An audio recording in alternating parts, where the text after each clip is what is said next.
नमस्कार ममता ब्लॉग्स को स्वागत। आसंत आज प्रस्तुत करवा बिरी चाउल पोड़पिठा। यही बिरी चाउल पोड़पिठा कढ़ई रे प्रस्तुत करुच्ची। यह नड़िया पुर दे यह केमिति अति स्वादिष्ट आउ सहजरे प्रस्तुत होउची जानिया पई वीडियोटी संपूर्ण देखि नियंतु। आउ मो चैनल रे जदि नुआ अछंती आउ सब्सक्राइब करि नाहंती तेबे सब्सक्राइब करी बेल आइकन प्रेस करी ऑल कर नियंतु। फଳରେ समस्त वीडियो मोर देखिया को पाइबे। आसंतु डेरी न करी प्रस्तुत करिया पोड़पिठा।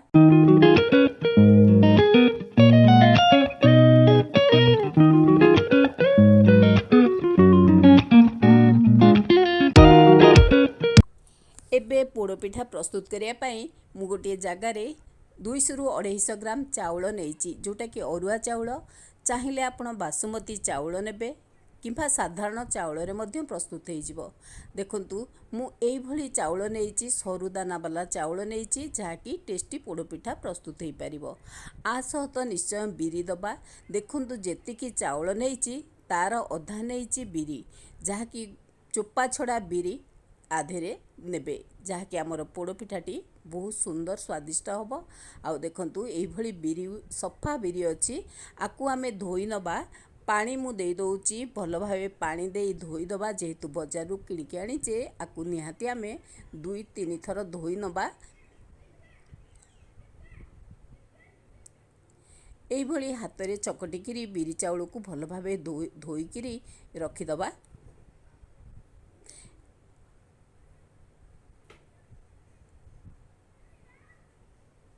धोई दबा परे मु ता धेरे पानी मध्य देई किछि समय पाई बतुरी देबी।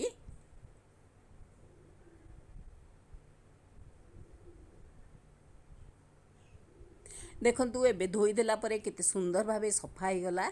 तापरे मु दउची किछि पानी देई आकु किछि समय पाई छाड़ी देबी सेही भली पानी रे भिजिबा पाई।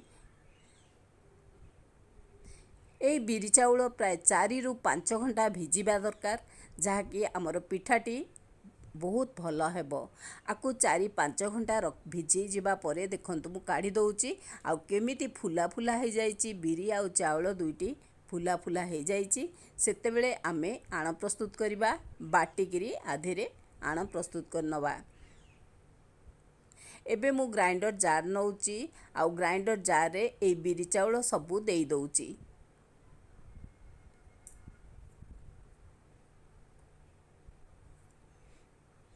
आधेरे किछि पानी मध्य दबा।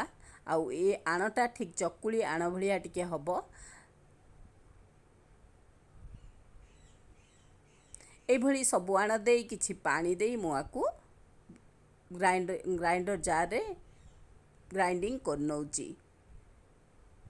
देखंतु केते सुंदर भावे स्मूथ पेस्ट गोटे हे जिवो। एई देखंतु केते बढ़िया से पेस्ट हे जाइची। एई भली पेस्ट हे जिवो। जदि गोटे थर रे हे परिबनी द्वितीय थर आकु ग्राइंडिंग कर नेबे जहाँकि स्मूथ पेस्ट गोटे हबा दरकार। एई भली पेस्ट हे सारिया परे गोटे गिनारे मु काढ़ी नउची। सबु आणकु मु एथिरे काढ़ी नउची। आधेरे देइची किछि सूजी ऐड करूची। प्राय 2 चामच सूजी दउची।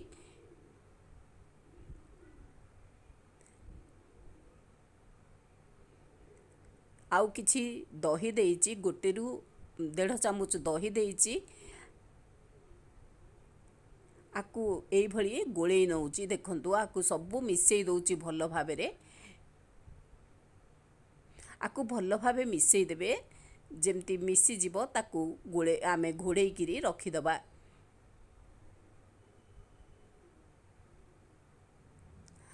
मिसी जावा परे मु ताकु घोड़ेई की रखी दउची। प्राय घंटे 2 घंटा रखी दबा। तापरे ही प्रोसेसिंग करिबा।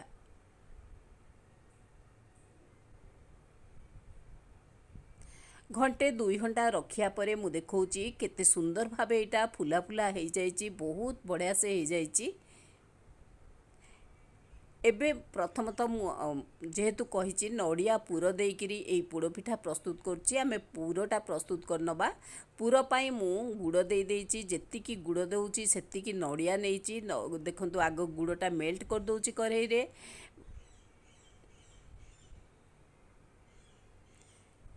এইଭଳି ଗୁଡ଼ ମେଲ୍ଟ ହେଇ ସାରିବା ପରେ ଆମେ ନଡ଼ିଆ ତା ଦେହରେ ଦେବା। ମୁଁ ଗୋଟେ ନଡ଼ିଆ ଭାଙ୍ଗିରି କୋରି ନେଇଛି, ତାକୁ ସବୁ ଦେଇ ଦେଉଛି।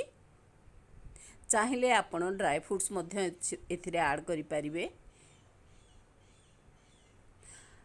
ମୋ ଚ୍ୟାନେଲରେ ମୁଁ ପୋଡ଼ପିଠା ଦେଇଛି, ଛେନା ପୋଡ଼ପିଠା ଦେଇଛି, ଛେନାରେ ଦହି ଛେନାରେ ପ୍ରସ୍ତୁତ କରିଥିବା ପୋଡ଼ପିଠା ଦେଇଛି। ଏଇଟା ନଡ଼ିଆ ପୁରରେ ଦେଉଛି, ଯାହାକି ଅତି ଟେଷ୍ଟି। ଆଉ ଗୋଟେ ଜିନିଷ ହେଉଛି, ଏଇ ପୋଡ଼ପିଠାକୁ ଆମେ ଅତି ଖୁସିରେ ଗୋଟେ ୱିକ୍ ପର୍ଯ୍ୟନ୍ତ ଏୟାରଟାଇଟ୍ କଣ୍ଟେନରରେ ରଖି ଖାଇପାରିବା।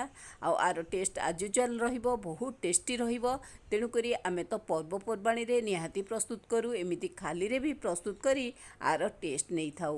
ଏଇଭଳି ଲଗାତାର ଭାଜୁଛି। ଆଉ ଦେଖନ୍ତୁ କିଛି ଗୁଜୁରାତି ଦେଇ ଦେଉଛି, ଆର ଫ୍ଲେଭର ଭଲ ଆସିବ। ଗୁଜୁରାତି ଦେଇ ଆକୁ ଭାଜିବା ଯେ ପର୍ଯ୍ୟନ୍ତ ଆର ପାଣି ଅଂଶ ଡ୍ରାଏ ନ ହୋଇଯାଇଛି। ଆଉ ଡ୍ରାଏ ହୋଇଗଲା ପରେ ଆମେ କାଢ଼ି ନେବା ବା ଆମର ପୁରଟି ପ୍ରସ୍ତୁତ ହୋଇଗଲା ଜାଣିପାରିବା। ଏବେ ପୁରା ଡ୍ରାଏ ହୋଇଗଲାଣି ପୁରା ନଡ଼ିଆ ପୁରଟି। ସେତେବେଳେ ଆମେ ଗ୍ୟାସ୍ର ଫ୍ଲେମ୍ଟି ବନ୍ଦ କରିଦେବା।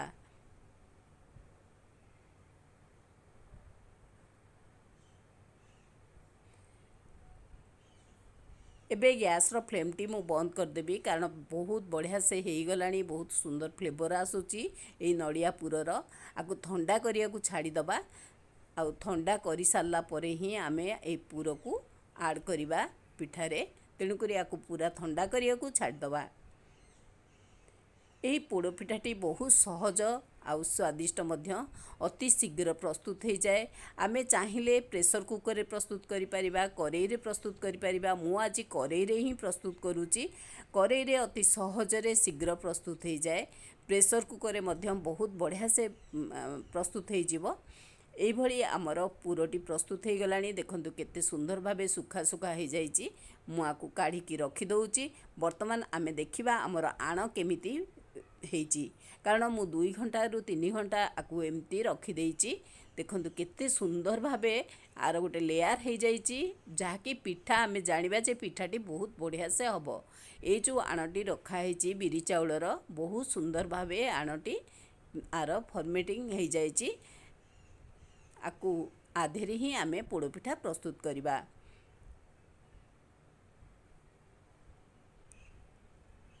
ବର୍ତ୍ତମାନ ମୁଁ ଦେଇ ଦେଉଛି କିଛି ଲୁଣ। ଲୁଣ ଦେଇ ଆକୁ ଗୋଳେଇ ନେଉଛି।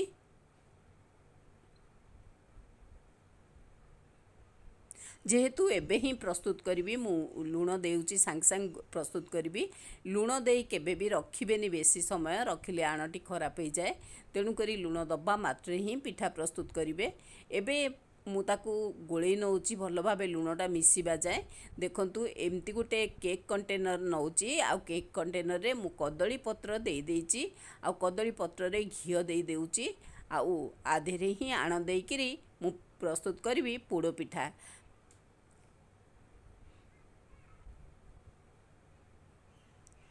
ଦୁଇଟି ପତ୍ର ମୁଁ ନେଇଛି, କାରଣ ପିଠାଟି ବହୁତ ଭଲସେ ହେବ, ସେଥିଲାଗି ଦୁଇଟି ପତ୍ର ଏଭଳି ଦେଇଦେବା ପରେ କିଛି ଘିଅ ଦେଇ ଚାରିକଡ଼େ ଘିଅ ଲଗାଇ ଦେଇଛି ଏଇ ପତ୍ରରେ।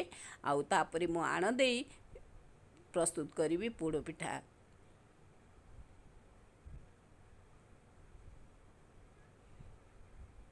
ଏମିତି ପୋଡ଼ପିଠା ପ୍ରସ୍ତୁତ କରି ଜଳଖିଆ ଆକାରରେ ମଧ୍ୟ ଆମେ ଖାଇପାରିବା, ଯାହାକି ଗୋଟେ ସୁନ୍ଦର ଆମର ସ୍ନାକ୍ସ ବା ବ୍ରେକଫାଷ୍ଟ ଭଳି ଆମେ ତାକୁ ଖାଇପାରିବା। ବହୁତ ସହଜରେ ଶୀଘ୍ର ପ୍ରସ୍ତୁତ ହୋଇଯାଏ। ଜଳଖିଆ ଆମର ଗୋଟେ ଭଲ ସ୍ୱାଦିଷ୍ଟ ଜଳଖିଆ, ଯାହାକି ଆଧେରେ ବେଶୀ ତେଲ ମସଲା ତ କିଛି ନାହିଁ, କିନ୍ତୁ ତେଲର ୟୁଜ୍ ହୁଏନି। ଆଉ ବହୁତ ଟେଷ୍ଟି ମଧ୍ୟ, ଯେହେତୁ ନଡ଼ିଆ ପୁର ଆମେ ବ୍ୟବହାର କରିଛେ, ସ୍ୱାଦ ମଧ୍ୟ ବହୁତ ଭଲ ଆସିବ। ଦେଖନ୍ତୁ ଗୋଟେ ଲେୟାର ଦେଇଦେଇଛି ବିରି ଚାଉଳର ଆଣ, ତାପରେ ଦେଇ ଦେଉଛି ମୁଁ ସେଇ ଆମେ ପ୍ରସ୍ତୁତ କରିଥିବା ନଡ଼ିଆ ପୁର। ନଡ଼ିଆ ପୁର ଦେବା ପରେ ମୁଁ ଆଉ ଗୋଟେ ଲେୟାର ମଧ୍ୟ ଦେଇଦେବି ଆଣ। ଏଇ ନଡ଼ିଆ ପୁରଟି ଶୁଖା ଶୁଖା ହେଇଯାଇଛି, ସହଜରେ ଏମିତି ଦେଇଦେବା ଚାରିକଡ଼େ। ଯେମିତି ଆମେ ପିଠାରେ ଷ୍ଟଫିଂ ଦେଉ, ସେମିତି ଏ ଆଣରେ ଆମେ ଷ୍ଟଫିଂ ଆକାରରେ ଦେଇଦେବା। ତାପରେ ଆଉ ଗୋଟେ ଲେୟାର ଦେଇ ଦେଉଛି।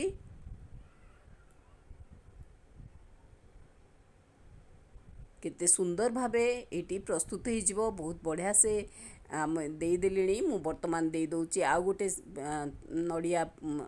ନଡ଼ିଆ ପୁରର ଲେୟାର ଦେଇ ଦେଉଛି।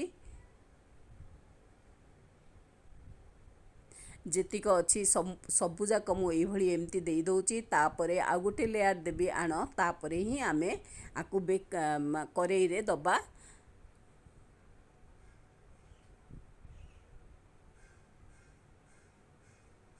ଦେଖନ୍ତୁ କେତେ ସୁନ୍ଦର ଦିଶୁଛି, ଆର ଟେଷ୍ଟ ମଧ୍ୟ ବହୁତ ଭଲ ଆସିବ। ତ ପିଲାଠୁ ବଡ଼ ସମସ୍ତେ ପସନ୍ଦ କରିବେ ଏଇ ପିଠା।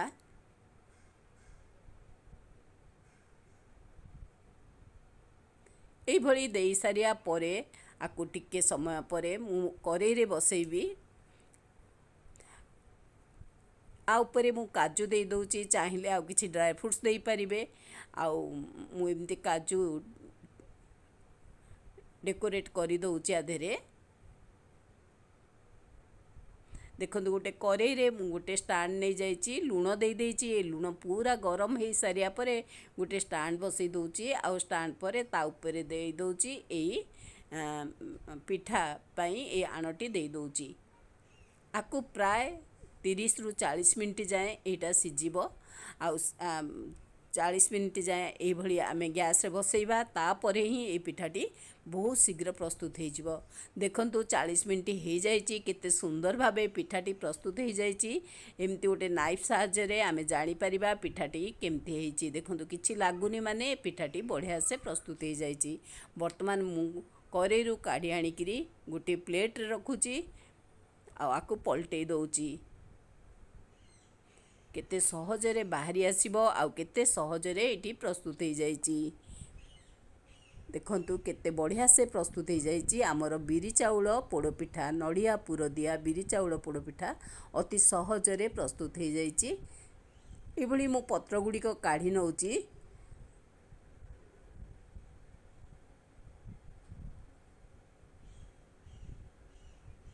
ଦୁଇ ସାଇଡ୍ ବହୁତ ବଢ଼ିଆ ସେ ସିଝି ଯାଇଛି ବା ବଢ଼ିଆ ସେ ହେଇଯାଇଛି। ବର୍ତ୍ତମାନ ଆମେ କାଟିକିରି ଦେଖିବା ଭିତର ଅଂଶଟା କେମିତି ହେଇଛି। ଦେଖନ୍ତୁ କେତେ ସୁନ୍ଦର ଭାବେ ହେଇଯାଇଛି। ଯେତିକି ଆମର ସିଝିବା କଥା ସେମିତି ସିଝି ଯାଇଛି। ବର୍ତ୍ତମାନ ଆମେ କାଟିକିରି ଦେଖିବା ପିଠାଟି କେମିତି ତା ଭିତର ଅଂଶ ହେଇଛି।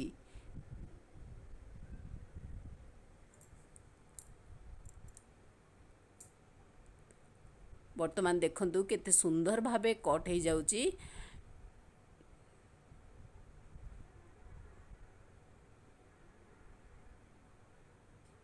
କେତେ ବଢ଼ିଆ ସେ ପ୍ରସ୍ତୁତ ହେଇଯାଇଛି ଆମର ପୋଡ଼ପିଠା। ନଡ଼ିଆ ପୁର ଦିଆ ପୋଡ଼ପିଠା କେତେ ସୁନ୍ଦର ଭାବରେ ପ୍ରସ୍ତୁତ ହେଇଛି, ସ୍ପଞ୍ଜି ହେଇଛି। ଆଉ ଆର ଟେଷ୍ଟ ମଧ୍ୟ ବହୁତ ଭଲ ଆସିବ। ମୁଁ ଆପଣଙ୍କୁ କହିଥିଲି ଏଇଟାକୁ ଆମେ ଏଇ ପିଠାକୁ ଆମେ ମାନେ ଗୋଟେ ଗୋଟେ ପିସ୍ କରି ମଧ୍ୟ ଏୟାରଟାଇଟ୍ କଣ୍ଟେନରରେ ଗୋଟେ ୱିକ୍ ଯାଏଁ ଅତି ଖୁସିରେ ରଖିପାରିବା, ଆର ଟେଷ୍ଟ ନେଇପାରିବା। ଆଉ ଦେଖନ୍ତୁ ପ୍ରସ୍ତୁତ ହେଇଗଲା ଆମର ବିରି ଚାଉଳ ନଡ଼ିଆ ପୁର ଦିଆ ପୋଡ଼ପିଠା, ଯେଉଁଟାକି ଆମେ କରେଇରେ ଅତି ସହଜରେ ପ୍ରସ୍ତୁତ କଲେ। ଆଜି ମୋର ଭିଡ଼ିଓଟିକି ଆପଣ ଯଦି ସମ୍ପୂର୍ଣ୍ଣ ଦେଖିଥିବେ ଆଉ ପସନ୍ଦ ଆସିଥିବ, ନିଶ୍ଚୟ ଲାଇକ୍ କରନ୍ତୁ, କମେଣ୍ଟ ସେୟାର ସବସ୍କ୍ରାଇବ୍ କରିବାକୁ କେବେ ବି ଭୁଲିବେନି। ଆଉ ଏଇଭଳି ପୋଡ଼ପିଠା ପ୍ରସ୍ତୁତ କରନ୍ତୁ। ଦେଖନ୍ତୁ ମୁଁ ଗୋଟେ ଗୋଟେ ଛୋଟ ଛୋଟ ପିସ୍ ମଧ୍ୟ କରିନେଉଛି, ଯାହାକି ଆର ଭିତର ଅଂଶ କେତେ ଭଲ ଭାବେ ସିଝିଛି କି ନାହିଁ ଆମେ ସହଜରେ ଜାଣିନେବା। ଦେଖନ୍ତୁ କେତେ ବଢ଼ିଆ ସେ ହେଇଛି, ଆଉ ସ୍ପଞ୍ଜି ମଧ୍ୟ ହେଇଛି। ମୁଁ ଏଇଭଳି ଦେଖୁଛି ବହୁତ ବଢ଼ିଆ ସେ ହେଇଛି, ଆର ଫ୍ଲେଭର ମଧ୍ୟ ବହୁତ ଭଲ ଆସୁଛି, ଯାହାକି ଜଳଖିଆରେ ଖାଇବାକୁ ତ ବହୁତ ଭଲ ଲାଗିବ। ଏଇଭଳି ଆଜି ପ୍ରସ୍ତୁତ ହେଇଗଲା କରେଇରେ ଅତି ସହଜରେ ସ୍ୱାଦିଷ୍ଟ ପୋଡ଼ପିଠା, ବିରି ଚାଉଳ ପୋଡ଼ପିଠା। ଟେଷ୍ଟି ଆଉ ହେଲ୍ଦି ମଧ୍ୟ, କାରଣ ଏଥିରେ ଘିଅ ତେଲ ଅଧିକ ଲାଗୁନି, ଆଉ ଟେଷ୍ଟି ମଧ୍ୟ। ଏ ପିଠା ପୂଜା ପର୍ବରେ ତ ଆମେ ପ୍ରସ୍ତୁତ କରୁ, ଏମିତି ସାଧାରଣ ଦିନରେ ପ୍ରସ୍ତୁତ କରି ଆର ଟେଷ୍ଟ ନିଅନ୍ତୁ। ଆଉ ପସନ୍ଦ ଆସିଥିଲେ ନିଶ୍ଚୟ କମେଣ୍ଟ କରନ୍ତୁ। ରହୁଛି, ଥ୍ୟାଙ୍କ ୟୁ, ନମସ୍କାର, ମମତାନନ୍ଦ।